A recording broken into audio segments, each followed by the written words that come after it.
ស្រីពៅនាំលោកគ្រូហុងចូលទៅកាន់បន្ទប់របស់នាងដើម្បីនិយាយគ្នាតែពីរនាក់លោកគ្រូហុងក៏យល់ព្រមហើយក៏ដើរទៅជាមួយនាងក៏បានប្រាប់លោកគ្រូហុងថាឲ្យចាំនៅទីនេះសិននាងចូលទៅខាងក្នុងមុនស្មានតែស្រីពៅចូលទៅក្នុងធ្វើអ្វីតាមពិតចូលទៅមុជទឹកតែងខ្លួនដើម្បីចាំទទួលលោកគ្រូហុងសោះតើស្រីពៅមានបំណងអ្វីទៅប្រិយមិត្តកំពុងតែមើលអាចគិតខ្លួនឯងបានហើយកុំភ្លេច comment នៅខាងក្រោមវីដេអូនេះផងលោកគ្រូហុងកំពុងតែរងចាំនៅខាងក្រៅស្រីអូនក៏បានមកដល់លោកគ្រូតើលោកគ្រូនិយាយគ្នាហើយឬនៅមិនទាន់រួចទេនាងឲ្យលោកគ្រូចាំនៅទីនេះនាងនៅខាងក្នុងខ្ញុំគិតថានារីម្នាក់នេះពិតជាមានល្បិចចរណាស់មិនអីនោះទេនាងឆាប់នាំពិសីទៅកាន់ព្រះរាជវាំងមុនទៅហេតុអ្វីបានជាលោកគ្រូចង់បានពិសីលោកគ្រូនឹងប្រាប់ឯងពេលត្រឡប់ទៅដល់កន្លែងវិញចាស់លោកគ្រូខ្ញុំនឹងចាំលោកគ្រូពេលនេះយើងអាចចាប់ផ្ដើមនិយាយគ្នាបានហើយខ្ញុំដឹងថាលោកសម្ដែងធ្វើជាប្តីរបស់នាងប្រសិនបើបែបនោះមែនតើនាងចង់ធ្វើអ្វីកុំបារម្ភអីខ្ញុំមិនប្រាប់ម្ចាស់បងរបស់ខ្ញុំឡើយខ្ញុំយល់ពីអារម្មណ៍ដែលបង្ខំឲ្យរៀបការអូតើនាងត្រូវបានគេបង្ខំឲ្យរៀបការដែរត្រូវហើយខ្ញុំបានព្យាយាមជាច្រើនដងដើម្បីបដិសេធមង្គលការនោះខ្ញុំគិតថាក្នុងនាមជាស្ត្រីម្នាក់គួរតែមានសិទ្ធិជ្រើសរើសបរិសុទ្ធដែលខ្លួនឯងស្រឡាញ់តើនាងហៅខ្ញុំមកគ្រាន់តែចង់រៀបរាប់ពីរឿងរ៉ាវរបស់នាងទេមែនទេ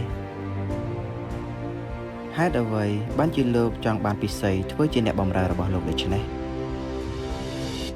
ខ្ញុំគិតថាទោះបីជាខ្ញុំនិយាយក៏នាងមិនជឿដែរ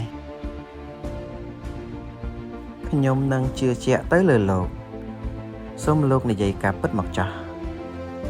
ល្អខ្ញុំនឹងប្រាប់នាងរឿងទាំងអស់គឺបែបនេះហើយ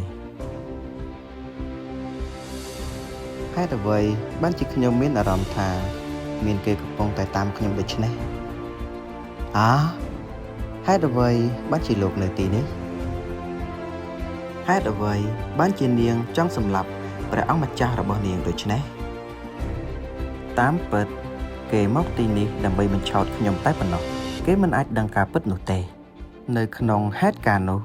នាងហាក់បីដូចជាសម្ដែងថានាងបារម្ភពីព្រះអង្គម្ចាស់របស់នាងខ្លាំងណាស់នាងបានស្រែកថាឲ្យពេទ្យមកព្យាបាលក៏ប៉ុន្តែខ្ញុំបានស្ទង់ចិត្តរបស់នាងដឹងបេះដូងរបស់នាងមានចំហាយពណ៌ខ្មៅបញ្ជាក់ថានាងនិយាយមិនមែនជាការពិតនោះទេមាត់ចង់ឲ្យគេរស់តែចិត្តចង់ឲ្យគេស្លាប់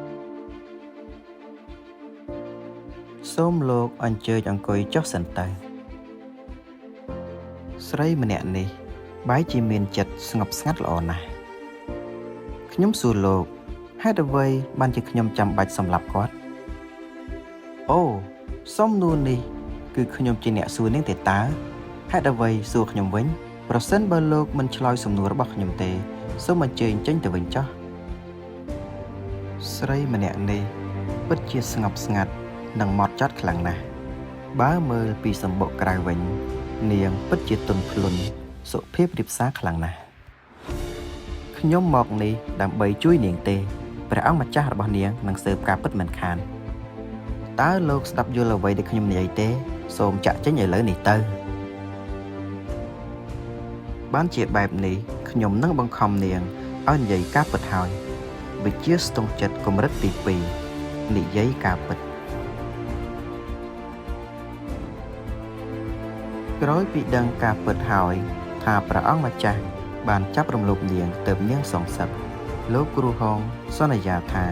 នឹងជួយនាងឲ្យរួចផុតពីកណ្ដាប់ដៃព្រះអង្គម្ចាស់នោះតាមពិតជាកំហុសរបស់ខ្ញុំមិនអាចមើលថែនាងបានល្អបានជានាងដឹងការពិតហើយពេលនេះខ្ញុំត្រឡប់ទៅវិញហើយឈប់សិននេះ គឺជាលិខិតអញ្ជើញរបស់ត្រកូលរាជវង្សខ្ញុំរៀងរាល់100ឆ្នាំម្ដងច្រកលំហរបស់អធិរាជបិសាចនឹងបើកខ្ញុំសូមអញ្ជើញលោកទៅកាន់ទីនោះដើម្បីចូលរួមកម្មវិធីផ្សេងៗនិងចូលទៅក្នុងលំហនោះដើម្បីផ្សងសំណាងពីព្រោះថាមានរបស់ជាច្រើនដែលមានប្រយោជន៍ស្រីពៅចង់សួរទៅកាន់ហ្វេនថាហេតុអ្វីបានជានាងស្លៀកពាក់យ៉ាងនេះហើយលោកគ្រូហុងមិនចាប់អារម្មណ៍នឹងនាងសោះអញ្ចឹងក្រុមចារកម្មមួយក្រុមរបស់អាណាចក្រសៀមដែលបានលាក់ខ្លួននៅក្នុងអាណាចក្រអង្គរនោះបានដឹងថា3ថ្ងៃក្រោយព្រះរាជគ្រូនិងលោកគ្រូហុងទៅកាន់ព្រំដែនពួកគេក៏រៀបចំផែនការដើម្បីស្ទាក់ដំណើររបស់ពួកគេ Bye bye.